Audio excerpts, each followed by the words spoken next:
5 coisas que eu fiz que me ajudou a parar de me sabotar. E mais do que isso, até me ajudou a ser mais confiante, melhorou minha autoestima e me ajudou a ser uma pessoa que realiza mais, evolui mais. E eu não sou um alecrim dourado, eu não sou um super-herói. Ou seja, você também pode aplicar na sua vida essas coisas e vai te ajudar também a ter mais resultado quanto à autoconfiança e evolução e realização na sua vida. Tá começando com a primeira coisa, tá? Que inclusive gera muita autossabotagem em muitas pessoas, que é os pensamentos. Mais do que os pensamentos, não saber lidar com os pensamentos. Quem já é minha aluna do Clube da Realizadora, ou quem é minha paciente, já enjoou de me ouvir falar. Mas nós não temos controle sobre o que nós pensamos e sentimos, mas nós somos responsáveis por como vamos reagir depois de pensar e sentir.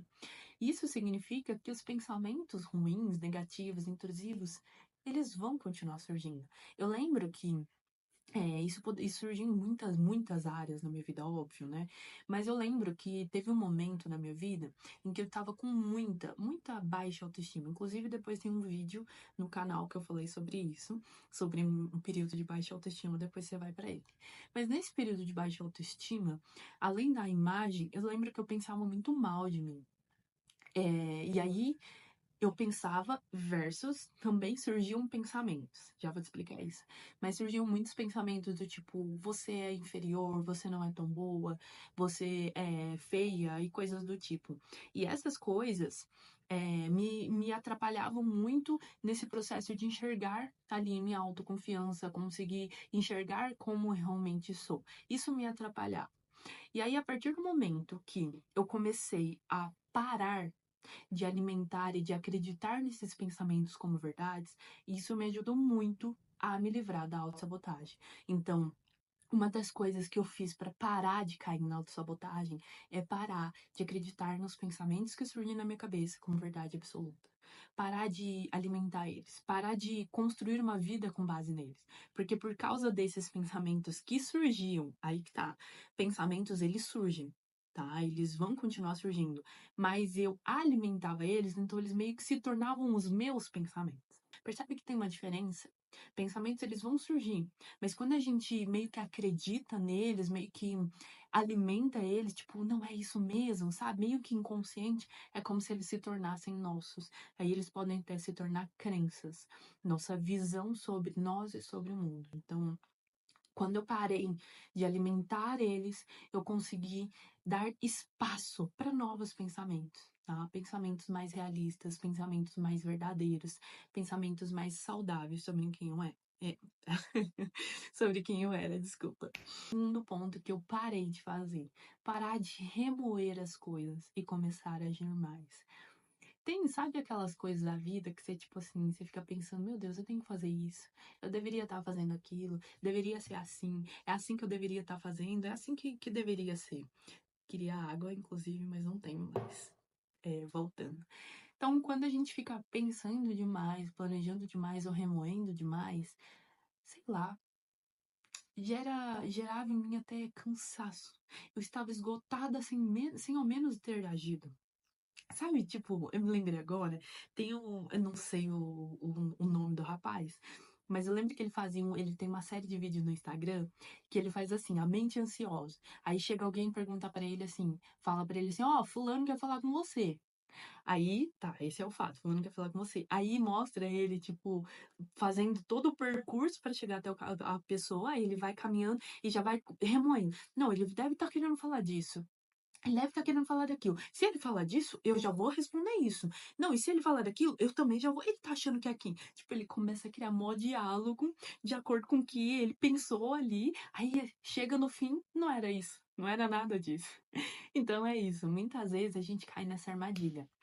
Na armadilha de ficar planejando demais, remoendo demais, criando até situações, se preparando para situações da nossa cabeça. E isso é uma coisa que gera esgotamento, gera ansiedade e, obviamente, que gera uma autossabotagem. Para eu fechar, tem um princípio da psicologia que chama autoprofecia realizável.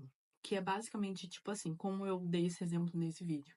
Mas imagina que você vai para uma festa de família.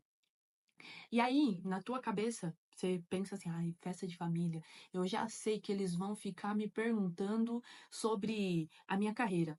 E eu não tô muito afim de falar da minha carreira porque eu não tô bem com a minha carreira. E aí eles vão perguntar e depois vão ficar comentando de mim e depois eles vão começar a ficar falando mal de mim por trás e aí já vai ser aquela sensação de eu vou ficar irritada, já vai ficar aquela fofoca, enfim. Então, você já criou todo esse cenário. O teu cérebro, ele meio que já vai preparado para você viver esse cenário. Então, você já chega lá na festa da família meio cara fechada. Meio fechado assim, já chega meio fria. E aí, quando alguém pergunta, e aí, como é que tá o trabalho? Você já, pá, já começa a ser grossa. Não quero saber disso, por que que vocês estão falando disso? Vocês só sabem falar mal de mim. O que que aconteceu? Meio aconteceu, profecia autorrealizável. Realmente aconteceu o que você temia, mas não tanto porque eles iriam fazer isso.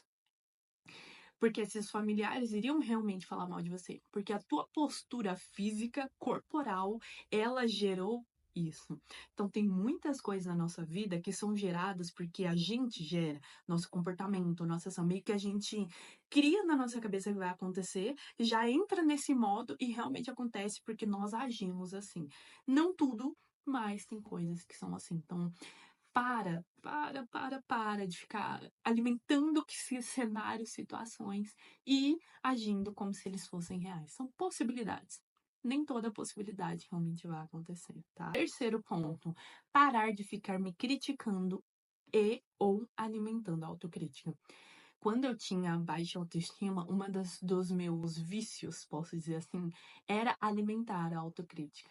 Então, eu era uma pessoa muito exigente comigo, tá? E aqui eu já vou conectar o quarto ponto também, que é ficar focada somente nos meus erros. Então, eu parei de fazer isso, tá? Isso me gerava muita autossabotagem. Eu focava muito nos meus erros e isso gerava o terceiro ponto que eu falei de ficar sempre me criticando. Então, por exemplo, você tá vendo esse vídeo aí. Você pode ter certeza que quando eu rever ele, eu vou encontrar vários erros de comunicação, coisas que eu poderia ter falado e não falei, coisas que eu pulei, sabe? Vai ter vários erros. E aí, eu ficava focando demais em todos esses erros. Se eu fosse rever o vídeo, nossa, eu errei aqui, eu errei ali, nossa, isso tá legal. Tipo, focando demais em tudo e me criticando. Nossa, tá vendo como eu não falo direito? Tá vendo como eu sou ruim? Não sei porque eu ainda tô tentando. Sério, você quer ser uma pessoa desanimada? Você quer ser uma pessoa insegura? Você quer ser uma pessoa para baixo? Alimenta a autocrítica e foca só nos seus erros. E isso era uma das coisas que me gerava muito desânimo. Até com a vida, assim, eu focava em muitas coisas ruins que tem na vida, muitas coisas ruins que tem no mundo. E isso me gerava até enfim, a sensação de pra quê? Sabe? Pra quê que a gente tá vivendo? E aí até com a minha imagem, que era uma das coisas que gerava baixa autoestima. Eu focava em tudo que eu não gosto em mim, no meu rosto, no meu corpo, e é como se eu fosse somente isso. Quando eu parei de alimentar esse foco somente no erro, esse foco somente na falta, e parei de alimentar essa autocrítica, eu consegui ser uma pessoa mais realista e, por consequência, até mais positiva, otimista. Na psicologia, a gente não foca tanto em ser a pessoa totalmente otimista, totalmente positiva, tá? Mas já foi identificado que ser uma pessoa otimista é muito melhor do que ser uma pessoa negativa. Então, ter essa perspectiva para mim, para a vida, uma perspectiva realista. Sim, eu tenho essas coisas para melhorar, mas eu tenho essas coisas que são valiosas, eu tenho essas coisas maravilhosas. Vocês já sabem, não sei se você já sabe, talvez seja nova, mas eu sou a chata da autovalorização. Eu sei que a gente tem que buscar mudanças, evoluções. Isso é um valor de vida meu, buscar melhorias. Só que ao mesmo tempo a gente tem que valorizar, ser grata, inclusive por quem somos, por quem temos. Porque nós, pelo que nós somos e pelo que temos até na nossa aparência. Então, quando a gente faz isso, a gente consegue ter um olhar mais realista para si mesma, para a vida e até para nossa autoconfiança, tá? Então, vamos lá, vou rever antes de falar o último ponto. Vamos lá, vamos rever aqui. O que eu fiz? Parei de acreditar nos pensamentos como verdades absolutas. Parei de remoer demais e comecei a agir mais. Parei de ficar alimentando o excesso de situações e possibilidades. Parei de ficar me criticando e alimentando a autocrítica e parei de focar somente nos meus erros. E o último ponto, eu diria que é um ponto, assim, que mais me pegava, mais gerava autossabotagem, mais me travava. Comparação. É sério. É possível, Paola, nunca mais se comparar? Não sei. Sabia que eu não estudei sobre isso, sobre é possível nunca mais se comparar? Mas a minha percepção é que a comparação, parte dela vem de um pensamento. Então, se os pensamentos não são controláveis, até certo ponto a comparação não é. Então, ok. Então, acho que não é possível parar, nunca mais se comparar na vida, tá? Trazendo, fiz uma análise psicológica aqui com você. Entretanto, porém, é muito possível você se comparar cada vez menos. E é o que eu vivo. E eu sou a prova viva disso, porque eu era uma pessoa que me comparava o tempo todo. Inclusive, a minha mãe também é prova, meu pai também são provas disso. Por quê? Quando eu morava com eles, eu tinha muita sensação de, por exemplo, eu me arrumava, fisicamente, assim, me arrumava, de aparência mesmo. E aí, quando eu saía de casa, eu já começava a me sentir mal. Porque eu começava a olhar para todas as outras pessoas. Eu fazia sempre o processo da comparação, que é as outras pessoas são um padrão que eu devo seguir e eu não estou com elas, então estou errada. Eu sempre me comparava. E eu sempre falava para minha mãe assim, mãe, eu já tive essa conversa com a minha mãe anos atrás, quando eu nem era casada ainda. Mãe, eu tenho a sensação de que quando eu tô aqui em casa, eu tô boa, tô bonita, tô feliz, mas quando eu saio, parece que a minha cabeça fica o tempo todo me comparando. E eu chorava, isso me gerava muito sofrimento. Então, eu sou a pessoa que me comparava muito. Eu só consegui realmente ficar mais leve, ser uma pessoa mais confiante e sair desse ciclo de autossabotagem quando eu parei realmente de ficar ouvindo a voz da comparação. Quero que você imagine a comparação tipo um rádiozinho, que você pode aumentar o volume ou diminuir o volume, tá? Isso quer dizer que a comparação ela vai continuar falando. Os pensamentos de comparação eles vão surgir de novo. Eles surgem de novo na minha vida. Só que antes eu dava tanta atenção para eles, eu focava neles, como se eu aumentasse o volume. Tô prestando atenção. Hoje em dia, eu tipo lido, não, ok, deixa eu focar em mim. Ok, cada um tem a sua jornada. Não, mas cada um tem sua história de vida, deixa eu focar em mim. E essa postura de não focar demais nos pensamentos de comparação, me deu muito alívio para realmente conseguir ser uma pessoa muito mais leve. Então, quando eu parei de focar demais nos pensamentos de comparação, eu consegui tocar a vida. Às vezes eles ainda surgem ali, mas eu continuo tocando a minha vida sem focar demais nele. Tem algumas vezes que eu ainda foco neles e aí eu caio na autossabotagem. Aí eu começo a pensar que a minha vida faz sentido, que a vida dos outros é sempre melhor.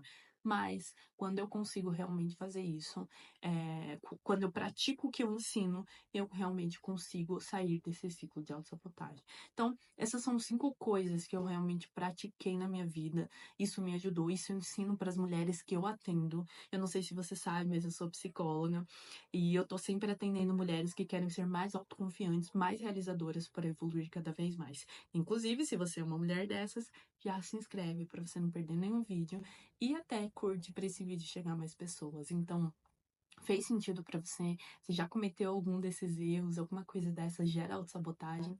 Quero saber. Deixa seu comentário sobre como isso chegou até você, se tem uma coisa que gera autossabotagem e a gente vai se vendo nos próximos vídeos.